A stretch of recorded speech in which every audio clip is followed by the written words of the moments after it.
সুপ্রিয় শিক্ষার্থীবৃন্দ, আসসালামু আলাইকুম। আশা করি তোমরা সবাই ভালো আছো এবং বাসায় নিরাপদে আছো। আজকে আমি তোমাদের সবচেয়ে একটা মজার বিষয় শেখাবো, সেটা হচ্ছে ট্যাগ কোশ্চেন। তো ট্যাগ কোশ্চেন তোমাদের শুরু হয় আসলে 9-10 থেকে, একদম কলেজ লেভেল, তারপর ভার্সিটি লেভেল, তারপর তোমাদের চাকরির ক্ষেত্রেও বেশ সহায়ক এবং এটা মোটামুটি থাকে 2-1টা করে ট্যাগ কোশ্চেন থাকে, সাধারণত যে কোনো চাকরির ক্ষেত্রেও থাকে। তো এটা খুবই ইম্পর্টেন্ট আর কি, গ্রামার। তো 9-10-এর ক্ষেত্রে তোমাদের এটিতে থাকবে 5 মার্কস। তো এই 5 মার্কস ক্যারি করা খুবই সহজ যদি তোমরা একটু মনোযোগী হও। তো প্রথম ক্লাসটাতে আমার লক্ষ্য করো, আমি এখানে কিছু ইংলিশ ডিসক্রিপশন দিয়েছি, সেটি দেখো, একটু লক্ষ্য করো। আচ্ছা, এখানে দেওয়া আছে ট্যাগ কোশ্চেনের মধ্যে a question tag or tag question is a grammatical structure. এটা হচ্ছে একটা গ্রামারের বা ব্যাকরণের একটা কি গঠন, which a declarative means ঘোষণামূলক, statement বিবৃতি, or an imperative is turned into a question. imperative sentence তোমরা অনেকেই জানো যে imperative sentence সাধারণত মূল ভাব দিয়ে শুরু হয়। যে সেন্টেন্সটি সাধারণত আদেশ, উপদেশ, নিষেধ, অনুরোধ বোঝায় সেটিকে imperative sentence বলা হয়। তাহলে imperative is turned into a question by adding an interrogative fragment, অসম্পূর্ণ বাক্য বা অংশ। এক্ষেত্রে তারপর দেখো দেওয়া আছে যে besides, এছাড়াও, if the statement, যদি বিবৃতিটা is negative, বিবৃতিটা নেগেটিভ হয়, the tag must be positive. যদি নেগেটিভ স্টেটমেন্ট দেখো সেই ক্ষেত্রে পজিটিভ করবা, আর যদি পজিটিভ স্টেটমেন্ট দেখতে পারো সেন্টেন্সের মধ্যে সেই ক্ষেত্রে নেগেটিভ স্টেটমেন্ট করবা। If the statement is positive, the tag must be negative. তাহলে ট্যাগটা অবশ্যই কি হবে? নেগেটিভ হবে। তো এখানে আমি কিছু রুলস তোমাদেরকে দিলাম। তো রুলস এখানে 4 পর্যন্ত দেখো, রুলস 4 পর্যন্ত দেওয়া আছে। যে প্রথম রুলসটার মধ্যে দেখো, সেন্টেন্স কি পজিটিভ স্টেটমেন্ট হলে নেগেটিভ স্টেটমেন্ট হয়। এটা এর আগে আমরা ডিসক্রিপশনে করলাম। সেন্টেন্স কি পজিটিভ থাকলে আমরা নেগেটিভ করব, আর নেগেটিভ থাকলে পজিটিভ করব। আচ্ছা, নেক্সট রুলস নাম্বার 2 দেখো, অক্সিলারি ভার্ব বিহীন। অক্সিলারি ভার্ব বলতে be verb, am, is, are, was, were ইত্যাদি। তাহলে অক্সিলারি ভার্ব বিহীন হলে টেন্স ও পারসন অনুসারে ডু, ডাজ অথবা ডিড বসে। প্রেজেন্ট হলে ডু, ডাজ বসাই দিবা টেন্স ও পারসন অনুসারে, এবং পাস্ট হলে সেক্ষেত্রে ডিড বসাবো আমরা। এক্ষেত্রে তোমাদের সেন্টেন্সের স্ট্রাকচার বুঝতে হবে অবশ্যই। নেক্সট রুলস নাম্বার 3 দেখো, ট্যাগ করার সময় সেন্টেন্সটি লিখে কমা ব্যবহার করতে হবে। তাহলে কমা ব্যবহার করব এবং শেষে প্রশ্নবোধক চিহ্ন বসবে।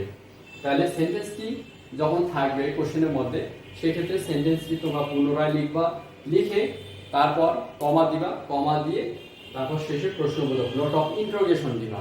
ওকে, নেক্সট যে সেন্টেন্সে যা থাকবে তা দেখানো হলো। এখানে দেখো, দেয়ার থাকলে দেয়ার হয়, দে থাকলে দে হয়। এগুলো একটু তোমাদের মেমোরিতে রেখে দিবা, তাহলে সুবিধা হবে তোমাদের জন্য। দেন থাকলে দে হয়, আস থাকলে উই হয়, ইউ থাকলে ইউ হয়, হি থেকে হি হয়, সি থেকে সি হয়।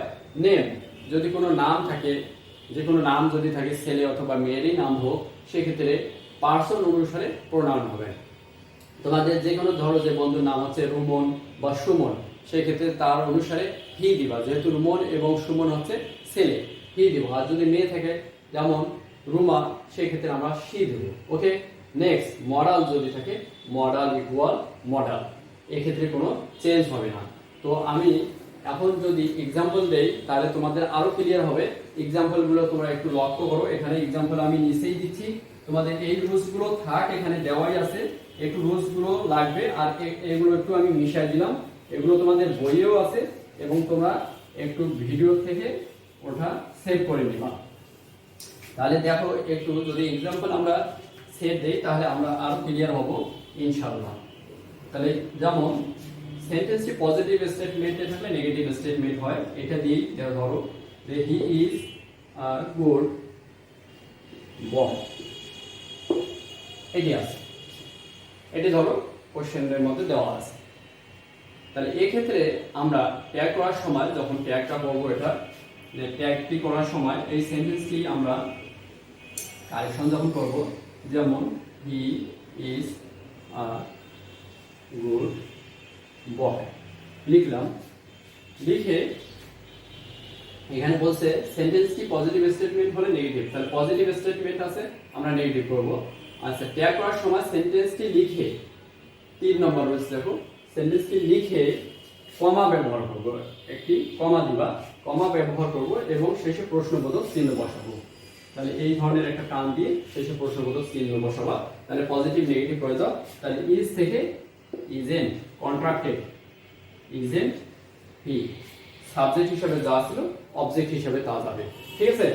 আর অক্সিলারি ভার্ব এখানে দেওয়াই ছিল, সেই ক্ষেত্রে অক্সিলারি ভার্বই দিলাম আমরা, ইজেন্ট করে দিলাম, পজিটিভ ছিল নেগেটিভ করলাম। তাহলে কন্ট্রাক্টেড, কন্ট্রাক্টেড মিন্স সংক্ষিপ্তকরণ রুলস আর কি, সাধারণত এগুলোকে কন্ট্রাক্টেড বলা হয়। ইজেন্ট, আরএন্ট, ওয়াজেন্ট, ঠিক আছে, ডিডেন্ট, এই ধরনের। তারপর এই ক্ষেত্রে বলতেছে নেক্সট রুলস, যদি পজিটিভ হয় সেক্ষেত্রে এটা নেক্সট রুলস বলতেছে, যদি নেগেটিভ যদি থাকতো, যেমন he is not a good boy, he is not a good boy, এই ক্ষেত্রে ধরো সেন্টেন্সে দেওয়া আছে he is not a good boy, negative. তাহলে আমরা ট্যাগ করার সময় he is not a good boy, সেন্টেন্সটি লিখে কমা ব্যবহার করব, কমার পর শেষে নোট অফ ইন্টারোগেশন অবশ্যই দিতে হবে, না নাম্বার কাটা যাবে তোমাদের। তাহলে যেহেতু নেগেটিভ আছে পজিটিভ করো, তাহলে ইজ হি। ওকে, খুবই সহজ। নেক্সট এক্সাম্পলের মধ্যে দেখো কি হবে, দেখো একটু,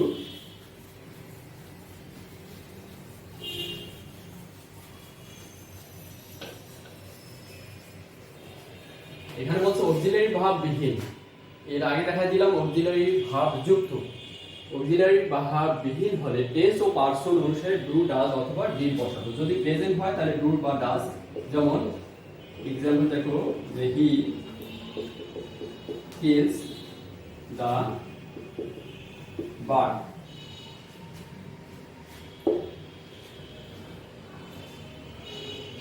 তাহলে এক্ষেত্রে আমার সেন্টেন্সটি আবারও লিখব,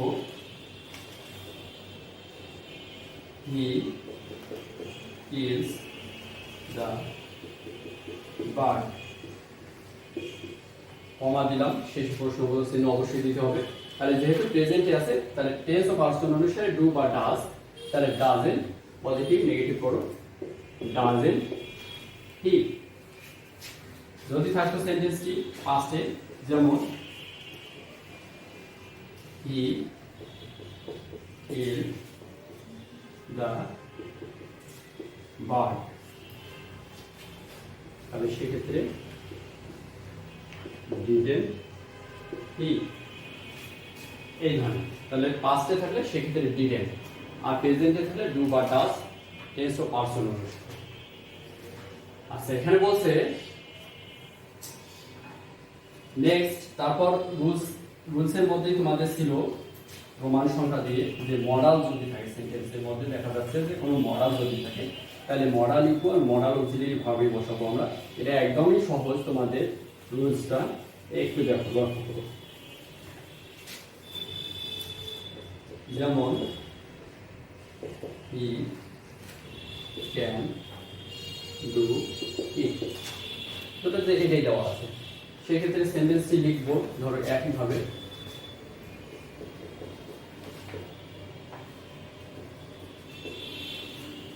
ডু ইট লিখলাম, কমা দিবা, দিয়ে টান দিলাম আমরা, শেষে প্রশ্নবোধক চিহ্ন, নোট অফ ইন্টারোগেশন। তাহলে হি ক্যান ডু ইট, তাহলে মডাল থাকলে মডালই হবে, সেক্ষেত্রে মডাল অক্সিলারি ভাবে দিবা। মডাল অক্সিলারি ভাবগুলো এর আগে আমি তোমাদের ক্লাসে সাধারণত বলছি, রাইট ফ্রম ভার্বসের ক্লাসে আর কি। তাহলে মডালগুলো সাধারণত আবার একটু আমি তোমাদেরকে মনে করাই দিই, যেমন can, could, may, might, shall, should, will, would, must, need, use to, going to, dare ইত্যাদি হচ্ছে মডাল। এই মডাল অক্সিলারি ভাবগুলো একটু মেমোরিতে রেখে দিবা, তাহলে সুবিধা হবে তোমাদের জন্য, সবসময় এগুলো লাগবে কাজে। তাহলে he can do it, modal তাহলে মডাল অক্সিলারি ভাবে হবে। তাহলে কান্ট হি, হি থেকে হি, সাবজেক্ট অবজেক্টের মতো অবজেক্টের দিকে চলে গেল, সাবজেক্টে যা আছে অবজেক্টে তা যাচ্ছে, তাহলে ক্যান থেকে কান্ট কি পজিটিভ নেগেটিভ করলাম। তো ওকে, এরপর রুলসগুলো আরও আমি লিখতেছি, তোমরা একটু দেখো। পরের রুলসগুলো দেখো একটু, রোমান সংখ্যা দিয়ে 10 পর্যন্ত দেওয়া আছে। Auxiliary verb equal auxiliary verb, তো এটা তো एग्जांपल এর আগে দেখাই দিলাম অবশ্য তোমাদের। তারপর নেক্সট রুলস নাম্বার 5 দেখো, যে সেন্টেন্সের মধ্যে let him, let her, let them, let me equal will you, মানে এগুলো যদি আমরা দেখতে পাই সেন্টেন্সের মধ্যে সেক্ষেত্রে উইল ইউ দিব আমরা। যেমন ফর एग्जांपल আসো, লেট হিম ডু ইট, তাহলে দেওয়া আছে সেন্টেন্সের মধ্যে এটি, তাহলে লেট হিম ডু ইট, তাহলে শেষে আমরা ফুল স্টপ তুলে দিয়ে কমা দিব, দিয়ে টান দিয়ে সেক্ষেত্রে শেষে নোট অফ ইন্টারোগেশন প্রশ্নবোধক চিহ্ন দিব আর কি। তাহলে সেন্টেন্সের মধ্যে লিখবা তোমরা late him, let her, let them, যেটাই থাকুক না সেক্ষেত্রে উইল ইউ, ঠিক আছে। নেক্সট রুলস নাম্বার 6 দেখো, 6 এর মধ্যে দেওয়া আছে কোন সেন্টেন্সে ডোন্ট দিয়ে শুরু হলে সেক্ষেত্রে উইল ইউ হবে। যেমন ডোন্ট ডিস্টার্ব হার, ধরো সেন্টেন্সের মধ্যে দেওয়া থাকলো যে ডোন্ট ডিস্টার্ব হার, তাহলে সেক্ষেত্রেও আমরা সরাসরি কমা দিয়ে শেষে প্রশ্নবোধক, তাহলে উইল ইউ। এগুলো আর ভাবার কোনো অপশন নাই, তোমরা সরাসরি সূত্রগুলো দেখবা রুলসগুলো, এবং রুলস দেখে সরাসরি লিখে দিলেই হয়ে যাবে ইনশাআল্লাহ, আর ভুল হওয়ার সম্ভাবনা নাই। ওকে, নেক্সট রুলস নাম্বার 7 দেখো, 7 এ বলছে লেটস কিংবা লেটাস থাকলে শ্যাল উই হয়, তাহলে সেন্টেন্সের মধ্যে যদি আমরা লেটস কিংবা লেটাস দেখতে পাই সেক্ষেত্রে আমরা শ্যাল উই দেব। যেমন লেট আস গো দেয়ার, সেক্ষেত্রে কমা দিবা, দিয়ে প্রশ্নবোধক চিহ্ন note of interrogation. Let us দেওয়া আছে সেন্টেন্সের মধ্যে, দেওয়া আছে যে লেট আস থাকলে সেক্ষেত্রে আমরা শ্যাল উই। এগুলো একটু মেমোরিতে রেখে দিতে হবে এই সূত্রগুলো, তাহলে তোমাদের মেমোরিতে যদি রাখো তাহলে সেক্ষেত্রে তোমাদের অনেক বেশি সুবিধা হবে ট্যাগ কোশ্চেনের ক্ষেত্রে। 5 মার্কস ক্যারি করা খুব ইজি, এবং পরীক্ষা ক্ষেত্রে যে কোনো চাকরির ক্ষেত্রেই হোক অবশ্যই এটা ইম্পর্টেন্সি আছে তোমাদের জন্য আর কি। তো আজকে রুলস নাম্বার 7 পর্যন্তই থাকবে, নেক্সট আমরা রুলস 8 থেকে শুরু করব পরের ক্লাসে। তো সবাই ভালো থাকো, বাসায় নিরাপদে থাকো, আল্লাহ হাফেজ।